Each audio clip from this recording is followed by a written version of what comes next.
Good evening. आज physics में आप लोगों को बता रहे हैं द्रव्यमान केंद्र में द्रव्यमान कणों के निकाय का द्रव्यमान केंद्र। यानी पहले आप ये जानोगे द्रव्यमान केंद्र क्या होता है ना। तो द्रव्यमान केंद्र क्या होता है?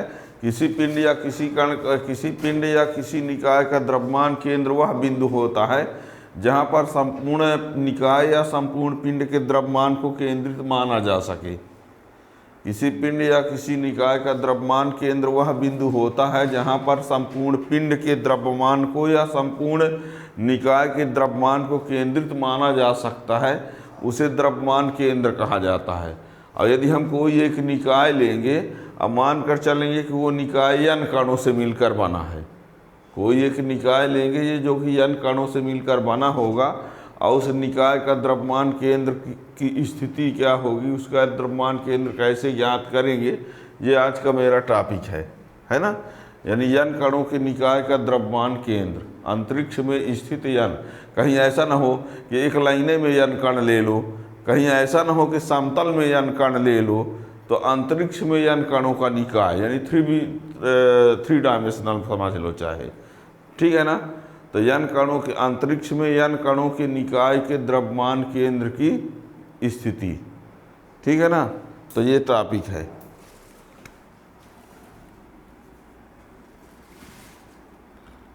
n कणों के निकाय का द्रव्यमान केंद्र।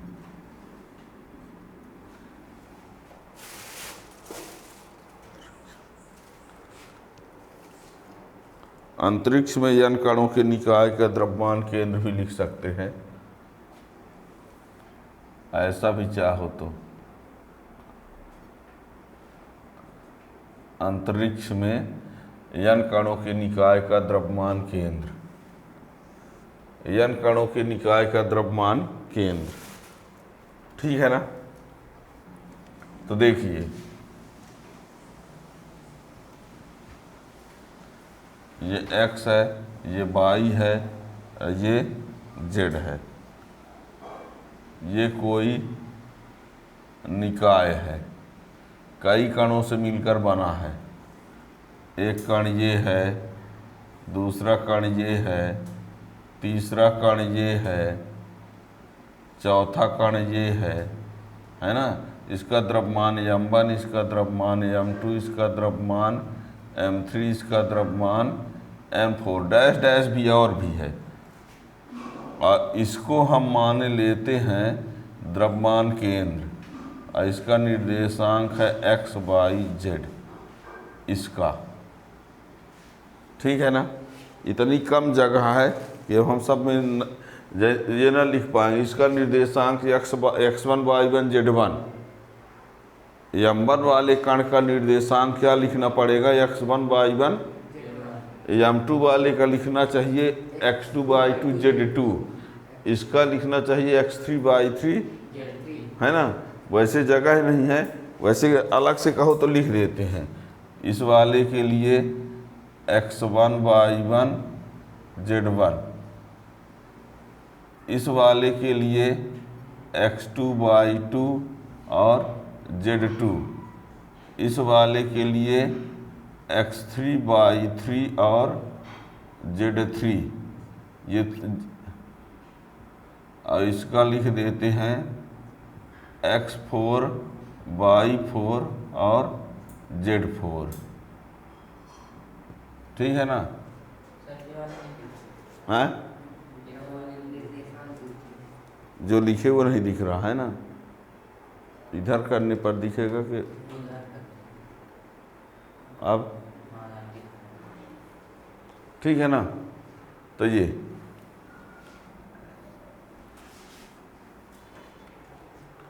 तो क्या किया हमने, अंतरिक्ष में कोई निकाय लिया, और जो निकाय लिया है वो n कणों से मिल करके बना है। n कणों का एक निकाय है, n कणों का एक निकाय है जिनका द्रव्यमान क्रमशः m1 m2 m3 इस प्रकार से है, ठीक है ना।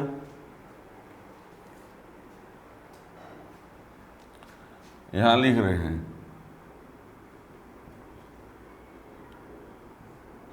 मान लिया n कणों का एक निकाय है।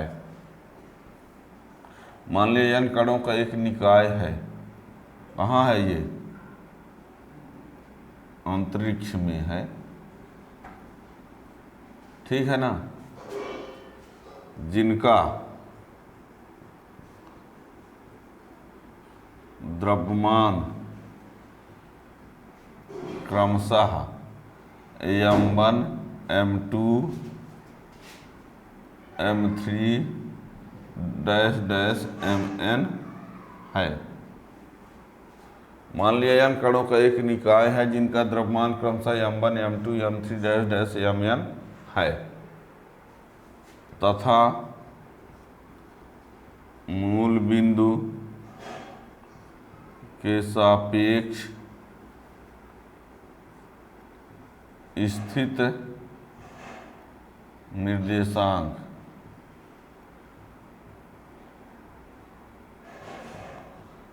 क्रमशः x1 y1 z1 x2 y2 z2 x3 y3 z3 xn yn zn है। ठीक है ना?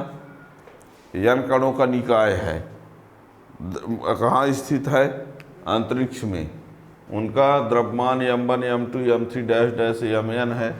मूल बिंदु के सापेक्ष स्थित निर्देशांक x1 y1 z1 x2 y2 z2 ये। यदि द्रव्यमान केंद्र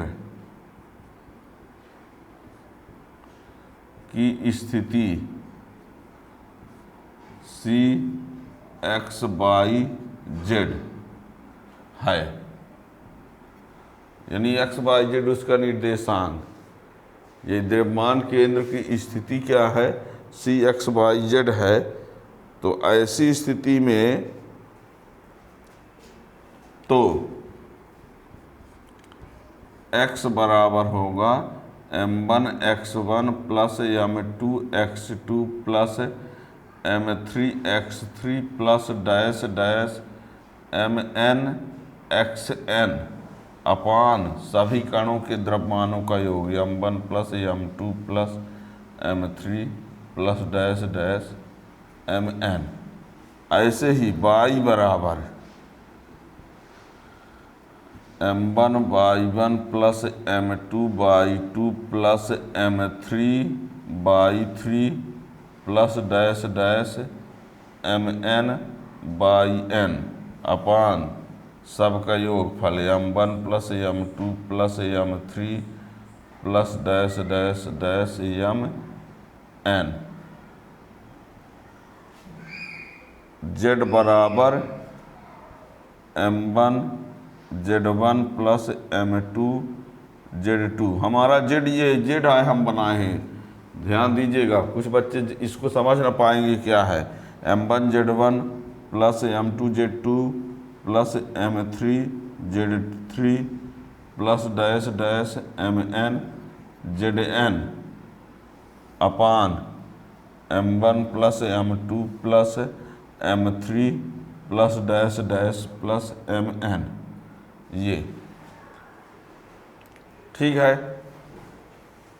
n कणों का निकाय है अंतरिक्ष में जिनका द्रव्यमान क्रमशः ये ले लिए, मूल बिंदु के सापेक्ष स्थित निर्देशांक ये ले लिए। यह द्रव्यमान केंद्र की स्थिति C x y z है तो x बराबर ये लिखना पड़ेगा, y बराबर ये लिखना पड़ेगा, z बराबर ये लिखना पड़ेगा। ठीक है ना? अब हम क्या करते हैं, या इसी को क्या लिख सकते हैं देखना, इधर नीचे दिखेगा ही नहीं जहाँ तक है, पूरी 3 लाइन आएगा। तो देन देखिए ऊपर लिख रहे हैं, इधर का हो गया,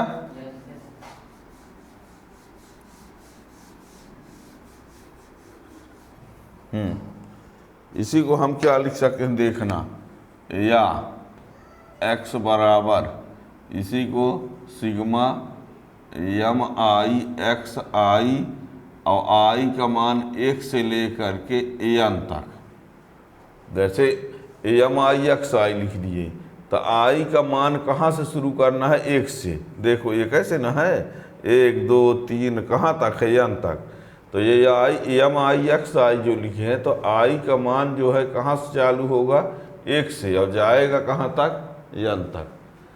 अब बटे ये बता दें, इन सब को जोड़ेंगे, इस सब को सभी निकाय कोई निकाय जितने कणों से मिलकर बना है उन कणों के द्रव्यमानों को जोड़ेंगे तो पूरे पिंड का निकाय का द्रव्यमान आ जाएगा।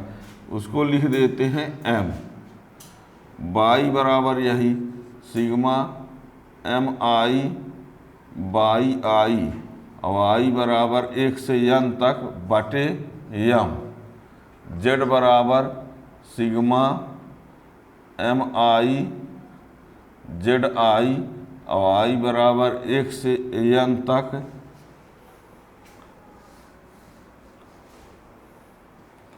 बटे यम। ये द्रव्यमान केंद्र की स्थिति होगी। अंतरिक्ष में n कणों के निकाय के द्रव्यमान केंद्र की स्थिति इस प्रकार लिखा जाएगा। ठीक है ना, इसी को ये यहाँ तक पहुँचा दिया गया है।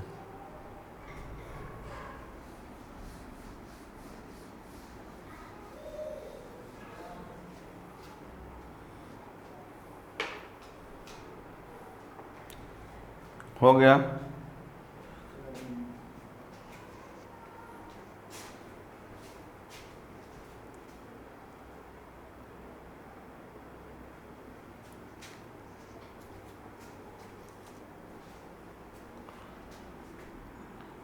यदि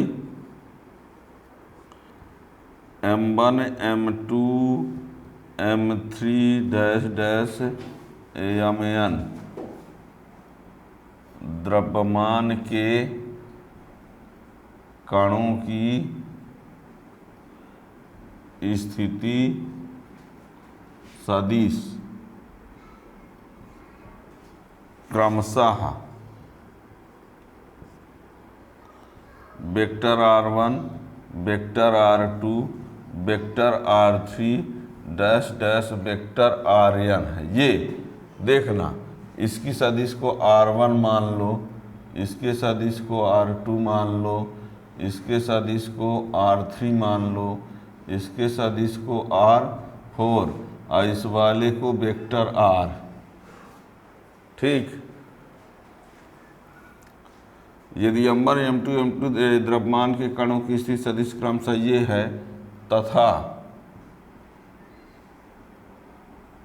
द्रव्यमान केंद्र की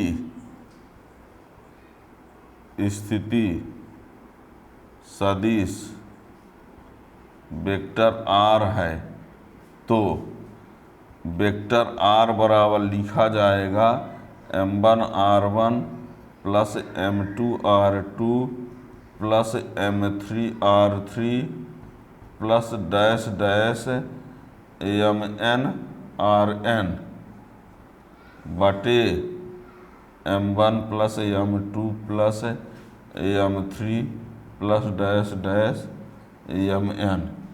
इसी को आगे चल करके ये भी उसी प्रकार सिग्मा I बराबर 1 से n तक M I R I बटे यम।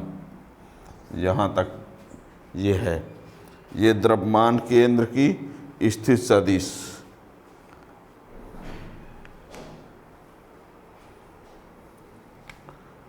जहाँ ये भी कह सकते हो R बराबर एक्स आई कैप प्लस वाई जे कैप प्लस जेड के कैप।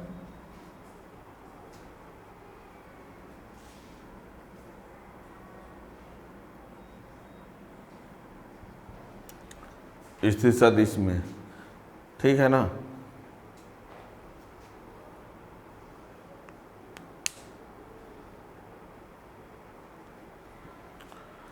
तो अंतरिक्ष में यन कणों का कोई निकाय है तो उसका द्रव्यमान केंद्र की स्थिति सदिश कैसे ज्ञात करेंगे। तो ये फार्मूला हुआ, ठीक है ना। द्रव्यमान केंद्र हमने बता दिया, किसी निकाय का द्रव्यमान केंद्र वह बिंदु होता है जहाँ पर संपूर्ण द्रव्यमान को केंद्रित माना जा सके, है ना। द्रव्यमान केंद्र एक होता है गुरुत्व केंद्र। द्रव्यमान केंद्र वो बिंदु होता है जहाँ पर संपूर्ण द्रव्यमान को केंद्रित माना जा सके, और गुरुत्व केंद्र वो बिंदु होता है जहाँ पर संपूर्ण भार को केंद्रित माना जा सके। अब भार और द्रव्यमान में अंतर है, ठीक है ना।